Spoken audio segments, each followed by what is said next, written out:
Page 26, Carefree Boogie. At the top of the page, they cover again the 12-bar blues progression that I covered in the previous video. This is not a blues piece, it's a boogie-woogie, but it don't have to be blues to follow the 12-bar blues progression. That's fine. Boogie-woogies can do it too. Boogie-woogie is just another style of music is all.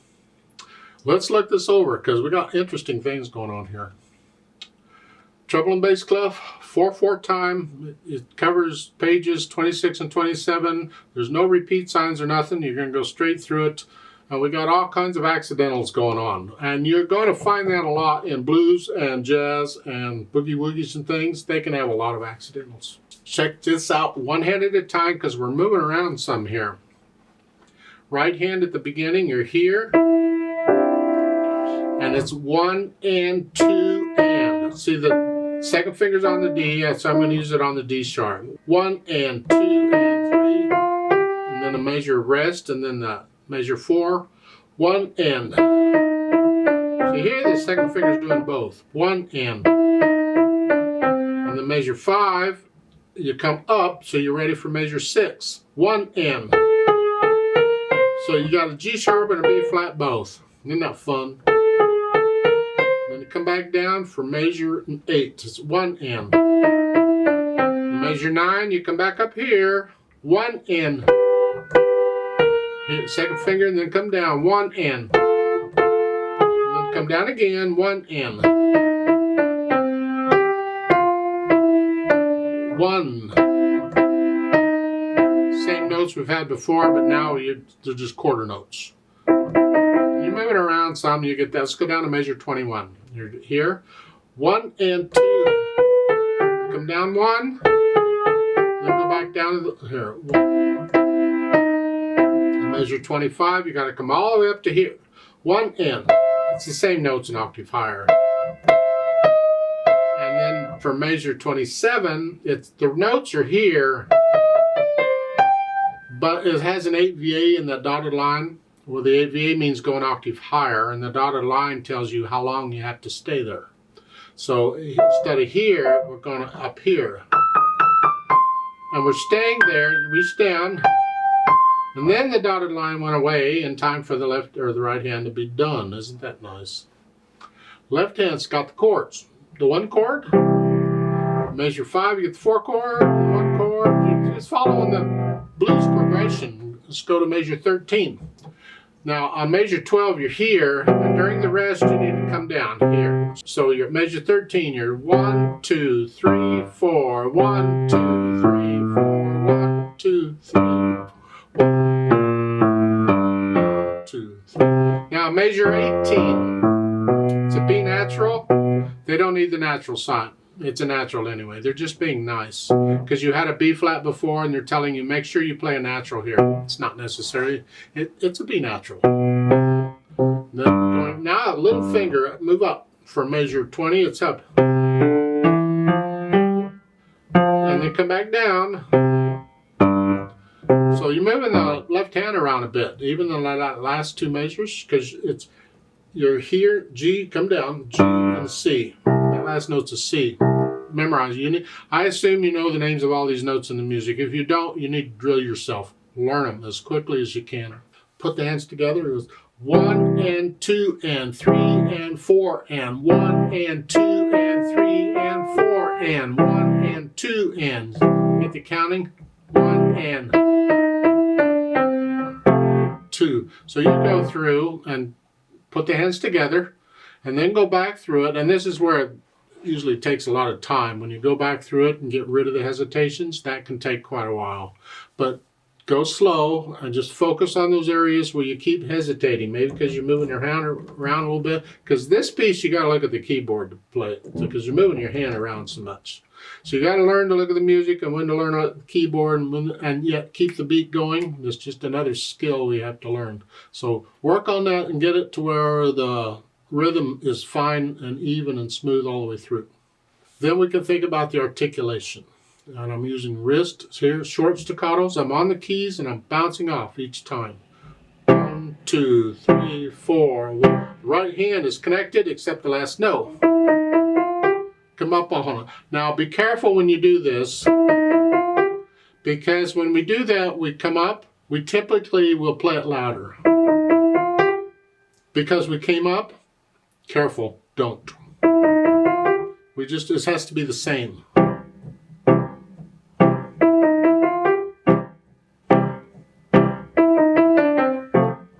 So, on page 27, it's staccato almost all the way through.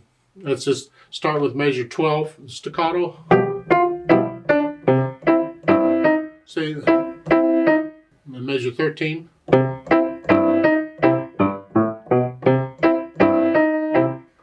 Now, measure 13 is different from measure 15. Look out. Measure 13 is staccato, and then here it's staccato. But next time it's staccato, and then slur. See, they're different. I don't know if that's an error or not, because measure 13 is the only one where you have a staccato on the last beat. I'm kind of thinking that may be an error. Maybe they wanted it the same as the others. However, I don't know that for a fact, so I'll just play it the way it's written. But afterward, they're all that way. They're all connected. So my feeling is you probably should do that with measure 13 too. But I'll leave that up to you and your teacher to decide. I'm going to play it the way it's written because I don't know for a fact that it's an error. If I were going to perform this with people, for people, then I would change it and play it connected like all the others. And once you can do the articulation, then you do the dynamics. In this piece, for the most part, it's both hands, except when you have them play them together, the left hand needs to be in the background. For instance, measure 12, when you're here, I want to hear that. This is soft.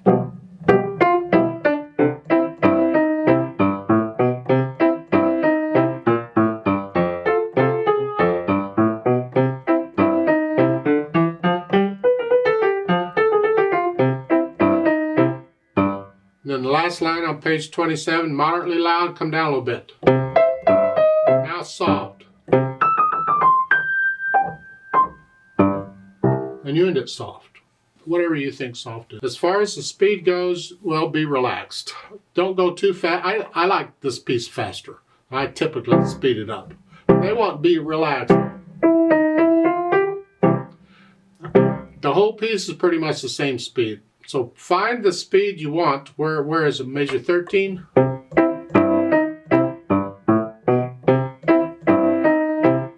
How fast do you want that to go? That's how fast you go at the beginning. 1 and 2 and 3. That's how you find a speed overall that you're willing to go, and then that's where you go. Now they have a note here again where you can swing the eighth notes if you want to. Normally in a boogie woogie, I don't swing the eighth notes. I'll play them straight.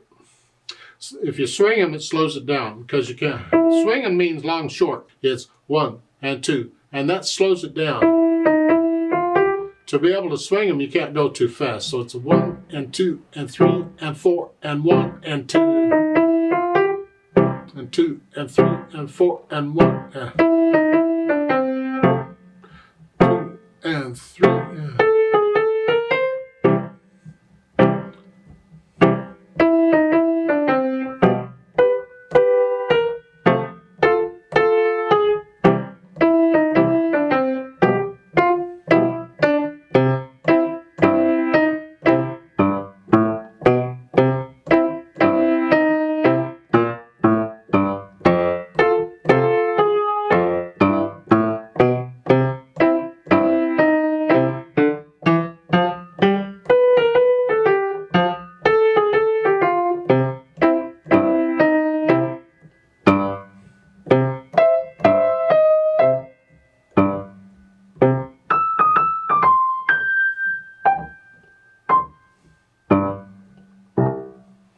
You'll have to decide whether I prefer them, I think, straight, so I can go a little faster.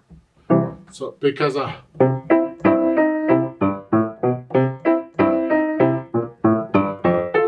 like that speed. speed, but then that makes the eighth notes pretty quick. Measure 21.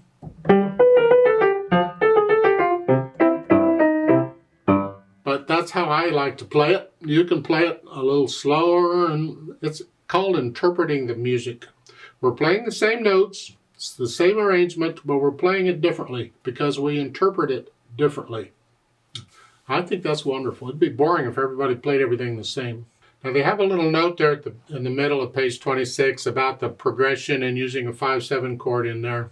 Just take a quick look at that. A 12-bar blues, you can count over 12 measures. That means measure 13, you'd be starting a new something, or you'd be doing it again because you just repeat it.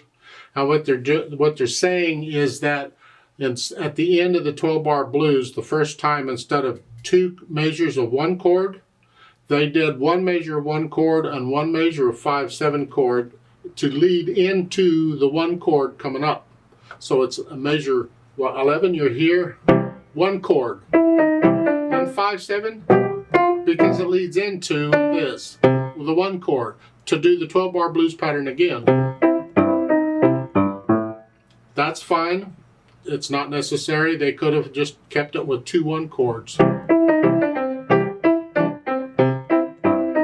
I mean, that's fine too, but that doesn't hurt to adjust it slightly, to do a 5/7 chord to lead back into the 1 chord. If you're going to repeat it, keep that in mind. I don't know if I confused you or not, but oh well, maybe I did. I haven't talked much about moving the hands around. Let's just cover that briefly. I don't know if you're getting it or not. Some people need a lot of help. Other people, they just do it. I'm starting out in this position.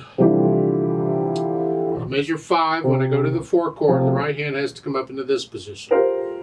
You have to move it. When you move it is up to you. I generally move it right before, like the beat before. So on measure 5, I'm here.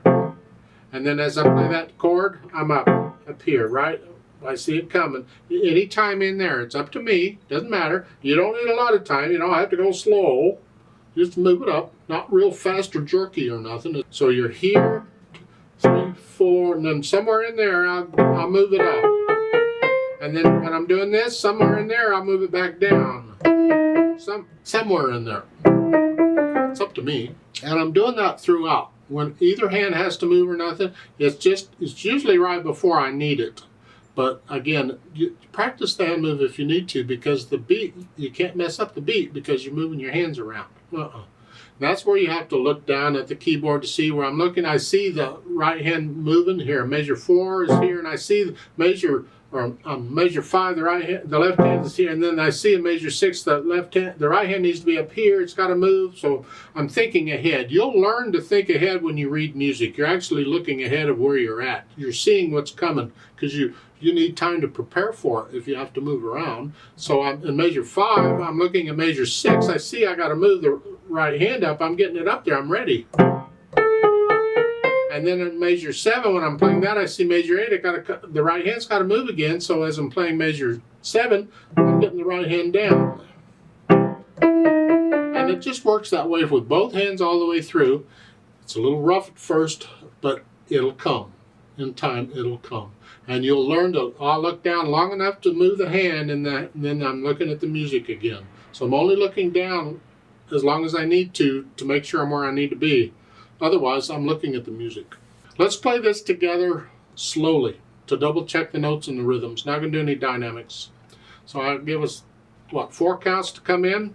I'll go ahead and swing them, the 8th notes, because that's what they're saying we can do. I'd prefer to play them evenly, but that's all right. 1, 2, ready, and go. And 1, and 2, and 3, and 4, and 1, and 2. 1, and 2, and 3, and 4, and 1, and 2, and 3, and 4, and 1, and 1, and 2, and 3, and 4, and 1, and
4, 1,